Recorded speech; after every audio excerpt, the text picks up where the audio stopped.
Hello and welcome. You're watching India Global. I'm Gargi Rawat. Let's take a look at the headlines we're tracking at this hour. Defense Minister Rajnath Singh refused to sign the joint statement of the Shanghai Cooperation Organisation due to its failure to address India's concerns regarding cross-border terrorism. In his address, he hit out at Pakistan. The CIA has backed Trump's claims. The CIA says that strikes have damaged the Iran nuclear sites, that they were severely damaged is what John Ratcliffe has said, backing the president.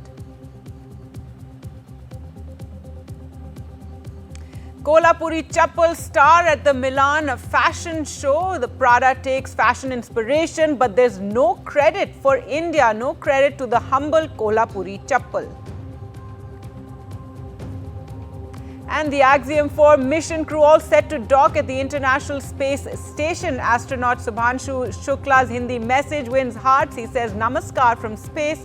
He also says how this mission is a solid step towards India's own human space program.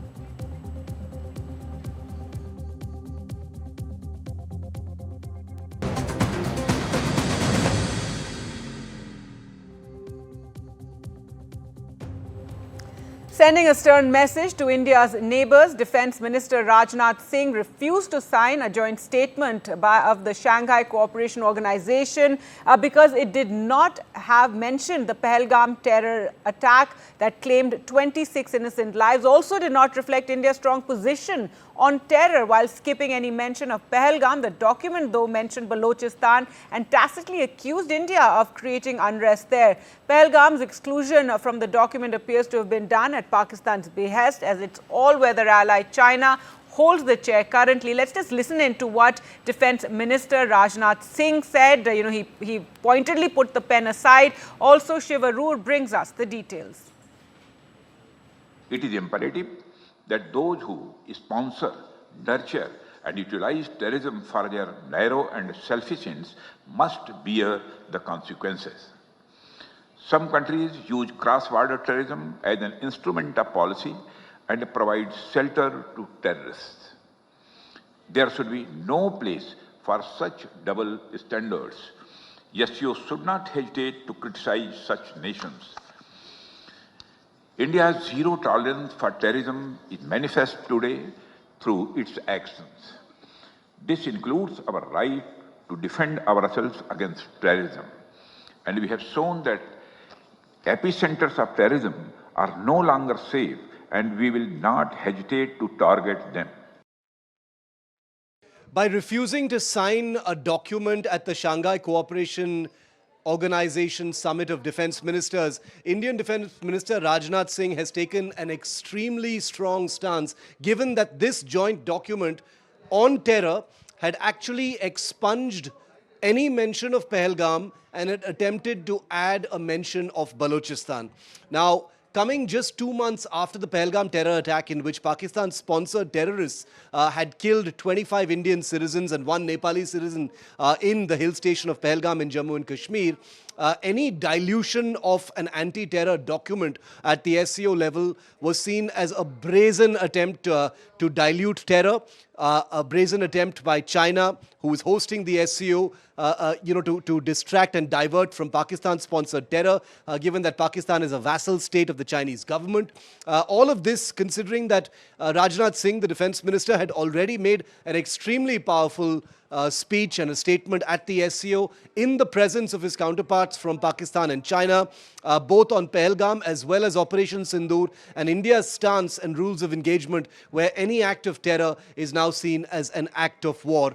China's complicity in trying to dilute any mention of Pahalgam is not to be missed, given that when National Security Advisor Ajit Doval was at the SCO just before Rajnath Singh, his powerful comments on it, there was no comment from the Chinese side on it. There was no attempt by the Chinese to actually, put Pakistan, try to defend Pakistan or try to divert from those statements, which was seen in some ways as Pakistan's increasing isolation. But the document at the SCO, obviously at the hands of the Chinese, trying to remove Pahalgam and add Balochistan, shows that much more work is still there to be done from a diplomatic standpoint as far as India is concerned. And therefore, Rajnath Singh's strong stance in putting that pen away, refusing to sign that document, could be the first step of the work ahead for India. So according to the Secretary General, Bagiev, he told CGTN that after recruiting Belarus, SCO has officially become a trans-regional organization. The Secretary General said that SCO has grown into well-reputed and well-known organization. So this is also a communication between the defense ministers. We see the defense minister of Russia, Iran come to Qingdao. We also see the defense ministers of India and Pakistan. And this is a really rare occasion that one meeting would gather the defense ministers of these two countries. Also a very rare occasion for the Indian defense minister to visit China. There's a bilateral meeting between the defense ministers in China and India, which would give another layer of cooperation and military cooperation between the two countries. Qingdao is the city of the summit, SCO summit, back in 2018. This is the city where the Chinese President Xi Jinping back in 2018 proposed to build a SCO community with a shared future. And this defense ministers event will give a jumpstart to this year's SCO events, where the final summit of the SCO will take place in Tianjin, when the leaders of the 10 member states will further discuss a new blueprint for further cooperation. Well, we're now joined by Brahmachalani, strategic affairs expert. Thank you so much for joining us. And a strong stand there taken by Rajnath Singh at the SCO defense ministers meeting. In fact, this had to end without any joint statement because of India's stand, and also calling out the double standards that the grouping has on terrorism. I think Defense Minister Rajnath Singh did well by refusing to sign the joint communique, because what China and Pakistan sought to do by excluding the Pahalgam slaughter and inserting Balochistan was designed to actually put India in the dock. The fact is that the nexus between China and Pakistan remains strong. This nexus has been built on that old saying that my enemy's enemy is my friend. And for China, working with Pakistan is facilitated by the fact that Pakistan is willing to be treated as a client of Beijing, is willing to do China's bidding. And the SCO summit really showed how Pakistan will do what China wants it to do. And I think we should not forget that what has happened at the SCO summit fits with a larger pattern. China has repeatedly over the years shielded Pakistan's export of terrorism. It has time and again blocked or held up the United Nations designation of major Pakistani terrorists as global terrorists. So given that record, is it any surprise that at the SCO summit in China, the host China sought to dilute Pakistan's role in sponsoring cross-border terrorism? A man has been arrested from the Navy's headquarters in Delhi, accused of spying for the Pakistani intelligence agency ISI, apparently for years, even during Operation Sindoor. The accused, Vishal Yadav, was apprehended by the police, and his arrest followed prolonged surveillance by the CID, Intelligence Rajasthan, which had been monitoring suspected espionage activity linked to Pakistan. Data from his cell phone revealed that Vishal Yadav had provided confidential information related to the Navy and other defense units to a woman who was in his Pakistani handler, in fact, in exchange for money. With that, time for us to slip into a short break. Coming up on the other side, what the CIA chief said on the bombing of nuclear sites in Iran.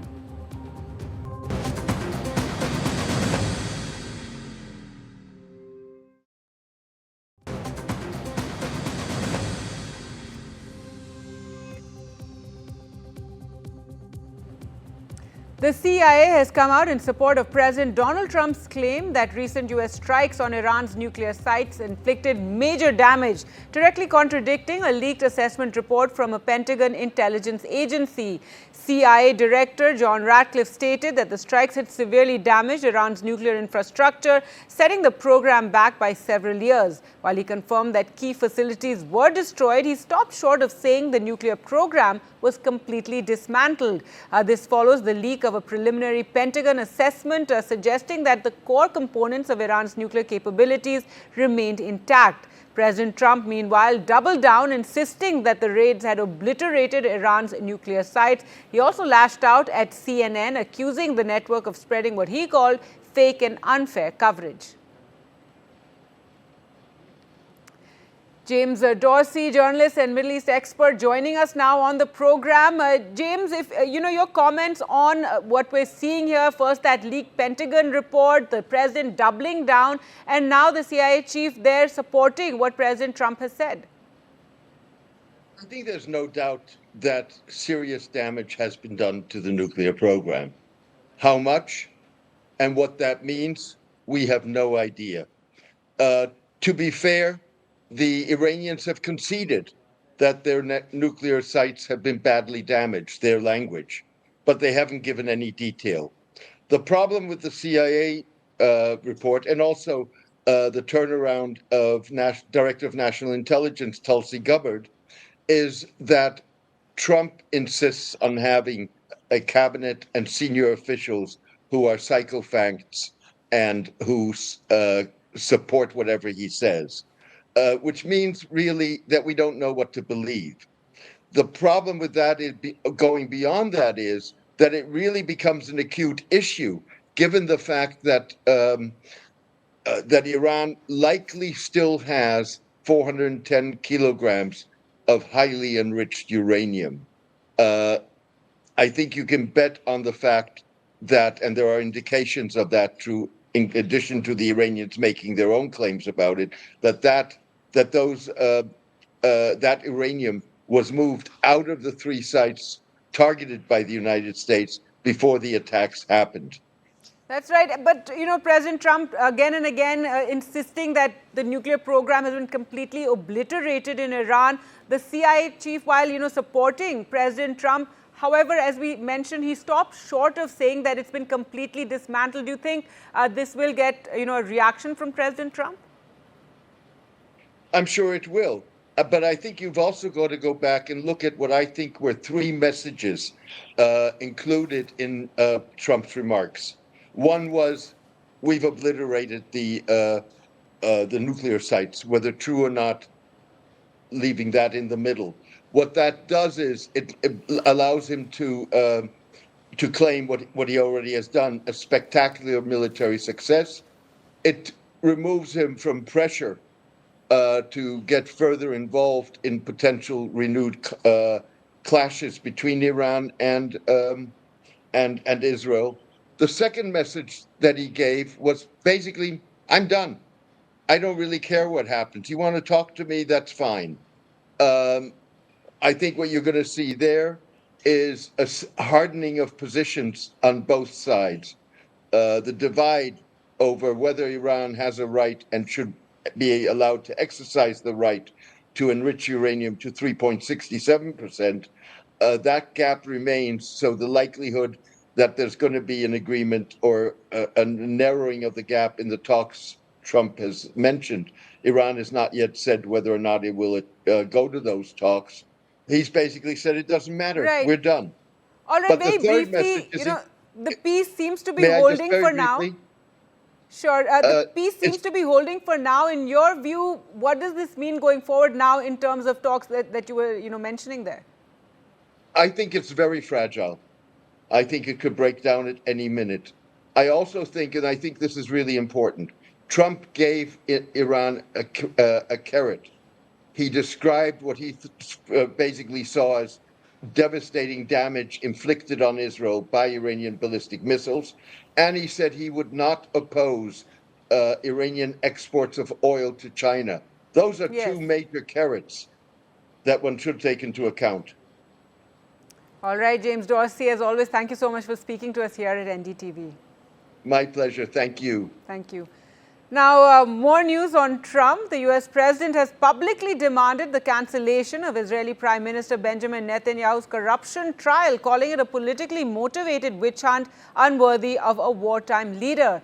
Trump went on Truth Social to say that Netanyahu's trial should be cancelled immediately, or that a pardon should be granted to who he described as a great hero who's done so much for the state of Israel. He further went on to add that such a witch hunt is unthinkable to him. Netanyahu's trial began, remember, in 2020 and involves 3 criminal cases. He has denied the allegations and pleaded not guilty. His trial is expected to take about a year to complete. Israeli President Isaac Herzog has the power to pardon Netanyahu, but has been quoted by Israeli media as saying that a pardon is not currently on the table. And more news of President Trump. The White House has embraced the daddy nickname given to Trump by NATO Secretary General Mark Rutte, sharing a 1-minute video, in fact, showing Trump's arrival and interactions with Mark Rutte and other leaders at the annual NATO summit. And this has been set to the popular track Daddy's Home by Usher. In fact, the text also said Daddy's Home. Now, this a moniker emerged after Trump's comparison of Iran and Israel fighting like school children, and this prompted the NATO chief who was standing beside Trump.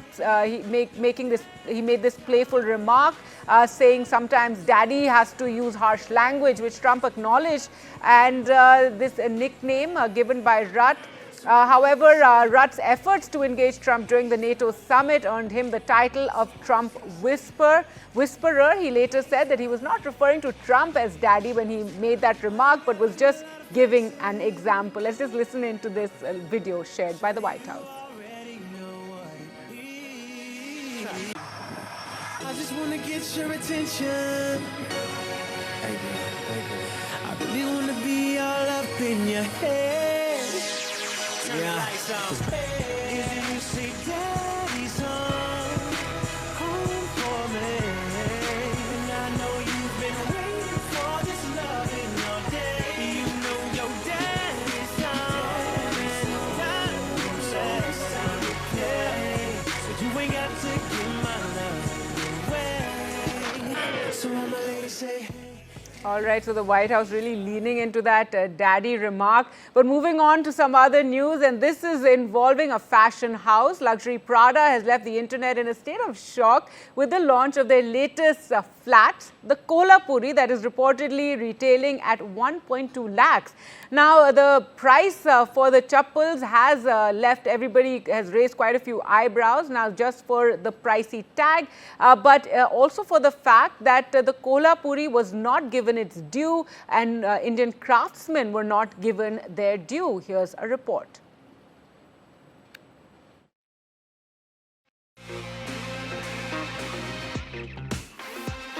Popular Indian footwear, the humble Kolhapuri, is now a high fashion item. From the dusty lanes of Kolhapur to the glitzy Milan runways. But there is a twist: the brand and the price tag. Luxury fashion house Prada has unveiled a new collection of open-toe slip-on style sandals that are commonly known as Kolhapuri chappals in the local Indian market. But what is making jaws drop is the sky-high retail price of the Kolhapuri flats, which is approximately rupees 1.2 lakh per pair. The chappals are sold for a few hundred rupees in India and are a favorite among all age groups and genders. Adding further to this high fashion heist is the fact that Prada has not given any credit to the Indian craftsmen from Maharashtra's Kolhapur, who have been making these must-have slippers for ages. Angry netizens zoomed in on 4 models wearing footwear that were most definitely Kolhapuri chappals, that came with a luxury price tag of rupees 1.2 lakhs or 1,000 euros. A user posted his own pair of Kolhapuris, expressing outrage over Prada not giving credit to the Indian ethnic wear. Another user called it blatant cultural appropriation by the fashion brand. Will the Italian fashion house take note of the outrage in India, or will it just let it slip? NDTV Bureau Report.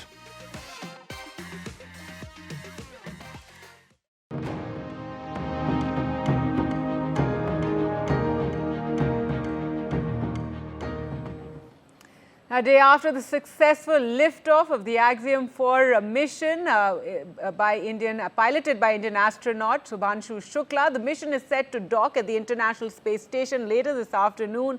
Once docked, the crew will spend close to 2 weeks conducting multiple scientific experiments. This is a big leap for India's human space program.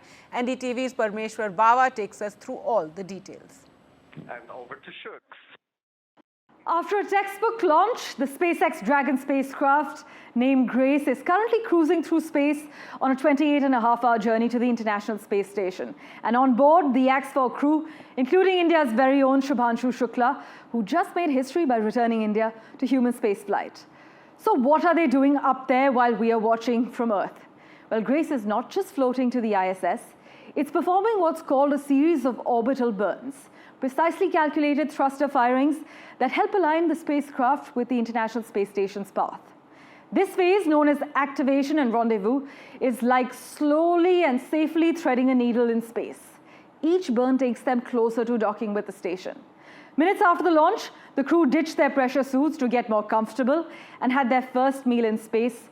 Even if it's a rehydratable mac and cheese, just imagine that view.